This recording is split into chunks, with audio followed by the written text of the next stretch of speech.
अब उम्मीद है कि शाम को नताइज भी शिराज उस्ताद की तरफ चलते हैं। लाहौर में काफ़ी ज़्यादा गहमा गहमी है। शिराज उस्ताद हमें ज्वाइन कर चुके हैं, ब्यूरो चीफ हम न्यूज़ लाहौर। शिराज, बताइएगा कि क्या अपडेट आपके पास, लाहौर के अंदर टर्नआउट कैसा है? कल तक तो हम देख रहे थे कि 2-2 चल रहा है, कि 2 सीटों पे तहरीक इंसाफ आगे जा रही है, 2 पे नून लीग आगे जा रही है। क्योंकि आधा इलेक्शन तो इलेक्शन डे पर होता है, कोई भी हल्का हो, कोई भी कैंडिडेट हो। तो आज आपको किस पार्टी की इलेक्शन डे की मैनेजमेंट ज़्यादा अच्छी नज़र आ रही है लाहौर के अंदर?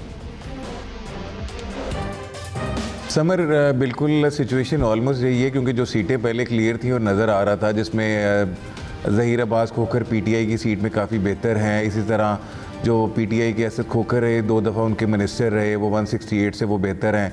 जो बहुत टफ कंपटीशन है वो नज़ीर चौहान और शबीर गुज्जर में है। और दूसरा, क्योंकि नज़ीर चौहान पहले भी बहुत मुश्किल से जीते थे, और अगेन वो वहाँ पे एलिमेंट ये है कि जो वैस साहब ने बात की, जिस तरह मुल्तान में टफ टाइम है, तो कई जगहों पे बिल्कुल ये चीज़ लाहौर में भी नज़र आ रही है। और पर्टिकुलरली नज़ीर चौहान वाली कॉन्स्टिट्यूंसी में, कि वहाँ पे उन्हें वो PMLN की वो सपोर्ट नहीं है, क्योंकि इस सीट से PMLN काफ़ी दफ़ा जीत चुकी है। और इसी तरह अगर हम अकरम उस्मान और राना एहसन शराफत 158 की बात करें, तो वो बहुत टफ कंपटीशन है। और ये वो कॉन्स्टिट्यूंसी है जिसमें सुबह से 2-3 बड़े मेजर फटे हो चुके हैं, और एक PMLN के वर्कर का सर फटा। तो PTI यहाँ पे बहुत एजिटेशन में है, और PTI इस कॉन्स्टिट्यूंसी में पर्टिकुलरली बहुत ज़्यादा जोर लगा रही है।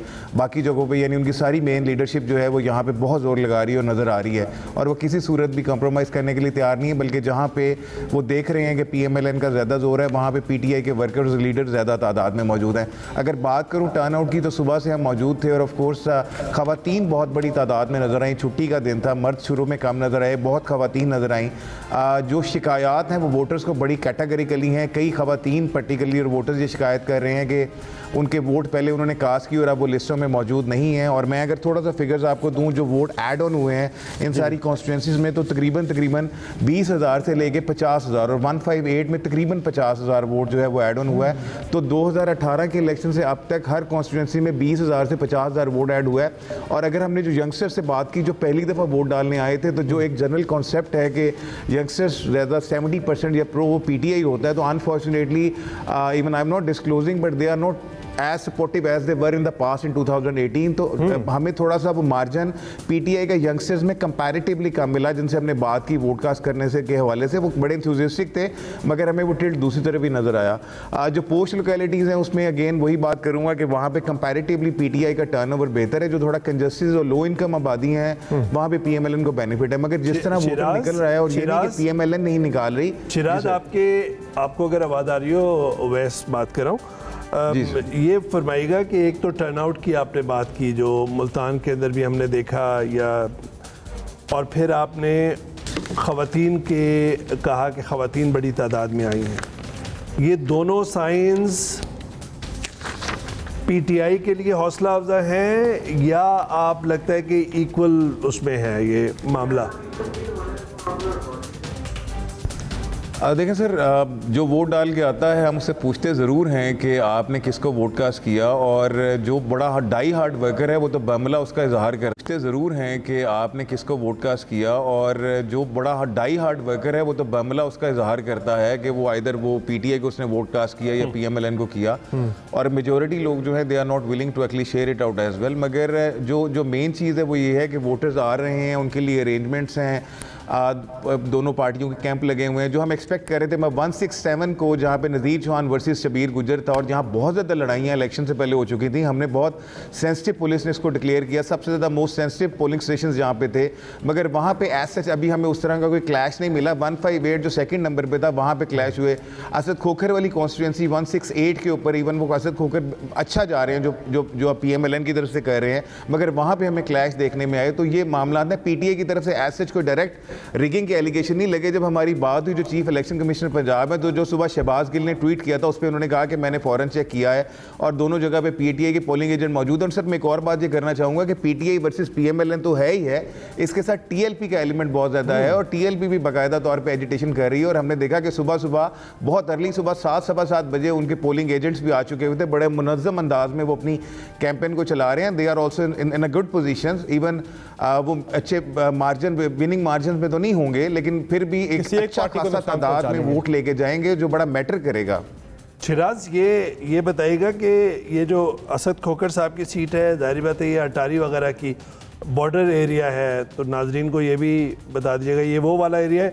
और असद अली खोखर साहब, मुजम्मिल भी रात को कह रहे थे, आप भी कह रहे थे कि ये ज़्यादा स्ट्रॉन्ग पोजीशन में है, खोखर बरादरी यहाँ पर है, तो ये नून लीग की सीट लग रही है, पक्की सीट लग रही है?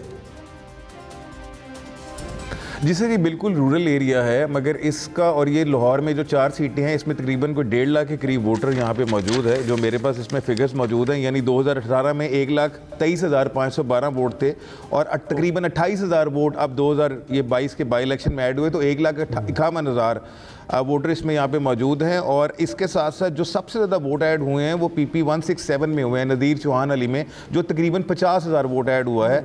तो असद खोखर कंपैरेटिवली बेहतर है। देखिए सर, ये he was twice minister in the PTI government, दूसरा ही वाज बाजार के बड़े क्लोज थे। और मैं एक और चीज़ ऐड करना चाहूँगा कि अगर आप देखेंगे, जिस तरह मैंने आपको कल बताया था कि ज़हीर खोखर का एडवांटेज है चौधरी अमीन के ऊपर, कि चौधरी अमीन ओन चौधरी के भाई हैं, उन्हें 2018 में वो इलेक्शन में बारिद हुए, उन्हें ओन को अब्लाइज करते हुए टिकट दिया गया, तो उनका वो लिंक नहीं रहा उस कॉन्स्टिट्यूंसी आवाज़ थोड़ी कीजिएगा। तो अभी भी उन्हें चूंकि उस एग्रीमेंट के तहत टिकट दिया गया जो PMLN के साथ हुआ, तो वहाँ पे ज़हीर बात, मगर he was a big name over there. और खोखर बरादरी बहुत ज़्यादा एग्जिस्ट करती है इन 3-4 कॉन्स्टिट्यूंसीज में, जिसका बहुत बड़ा बेनिफिट PMLN के सैफुल मुलूक खोखर, ज़हीर खोखर वगैरह को मिलता है। तो यही बेनिफिट असद खोखर में ले रहे हैं। शिराज, सबसे कुछ रिपोर्ट्स इस तरह की भी आ रही थी आज़ाद ज़राए से कि ये जो ज़हीर अब्बास खोखर वाला हल्का है, यहाँ पे बेहतर पोजीशन में है अमीन जुल्करनैन, जिन्हें कल तक तो हम डिस्कस कर रहे थे कि वो इतनी ज़्यादा कंफर्टेबल पोजीशन में नहीं है, लेकिन आज वो कम्पीट कर रहे हैं बड़ा अच्छा। समर, मैं आपको ये जो 170 है, ये सारा का सारा बेस करता है जो बिल्कुल नई सोसाइटीज़ डेवलप हुई पिछले 10 से 15 साल के अंदर, और आम तौर पे जितने भी लोग सेटल हुए वहाँ पे आके, नई सोसाइटीज़ डेवलप हुई पिछले 10 से 15 साल के अंदर, और आम तौर पे जितने भी लोग सेटल हुए वहाँ पे आके, वो मुख्तलिफ रूरल एरिया से या लाहौर के शहर से निकल के बाहर निकले, तो ये एरिया ज़्यादातर सोसाइटीज़ के ऊपर है, और सोसाइटीज़ चूँकि पोश लोकेलिटीज़ के ऊपर बेस करती हैं या अपर मिडिल क्लास की सोसाइटीज़ हैं, तो इस बेस पे हमने पहले भी यहाँ पे देखा कि अमीन जो उस वक्त 2018 में यहाँ से कंटेस्ट किए थे, उनके जीतने का मार्जिन भी यही था कि उन्हें यहाँ पे सोसाइटियों में जो लोग आए थे थोड़ी कंपैरेटिवली अपर मिडिल क्लास की लोकेलिटीज हैं, तो उन्हें वोट मिला था, जो PTI का ज्यादा बेहतर वोट बैंक है, और वही बेनिफिट यहाँ पे ज़हीर को मिल रहा है। अगर आपकी इजाजत हो तो 2 कैंडिडेट्स के ऊपर भी नजरें हैं नाजरीन की, लोगों की। एक तो ओन चौधरी के भाई की पोजीशन ब्रीफली बिल्कुल बता दीजिएगा, क्योंकि समर कहीं ब्रेक पे जाना चाह रहे हैं। मोहम्मद अमीन जुल्करनैन, उनकी पोजीशन कैसी है? और जो दूसरे अकरम उस्मान साहब हैं, जिनके वालिद भी सियासत में थे, आराई बिरादरी के ताल्लुक़ है, ये हैं उनके महमूद रशीद साहब के दामाद। इन दोनों शख्सियात की पोजीशन क्या है, ज़रा मुख्तसर फरमा दीजिएगा। जी सर, जो हमें लग रहा है, जो हमने वहाँ से चेक किया है, अमीन की कंपैरेटिवली पोजीशन ज़हीर के मुकाबले में थोड़ी सी वीक है। हमें ज़हीर PTI की तरफ से थोड़ा सा स्ट्रॉन्ग लग रहे हैं। अकरम उस्मान अली कॉन्स्टिट्यूंसी में मामला बहुत ज़्यादा सख्त है, बहुत नेक टू नेक है। गराई बरादरी का वोट है, PTI का बहुत ज़्यादा जोर है 158 के ऊपर, और PMLN unfortunately even Rana Ehsan Sharafat is a good candidate, जो पहले अब्दुल अलीम से हारे थे, मगर उनको उस तरह से एयाज सादिक ने उनको सपोर्ट किया, रिजाइन करके ख्वाजा इमरान ने सपोर्ट किया, ख्वाजा सलमान ने किए, तो वो थोड़ा सा वहाँ पे काफ़ी टफ है। जी थैंक यू, बहुत शुक्रिया शिराज, आप हमें अपडेट कर रहे हैं। आगे भी आपसे अपडेट्स हम लेते रहेंगे इस ज़िमनी इलेक्शन के हवाले से। एक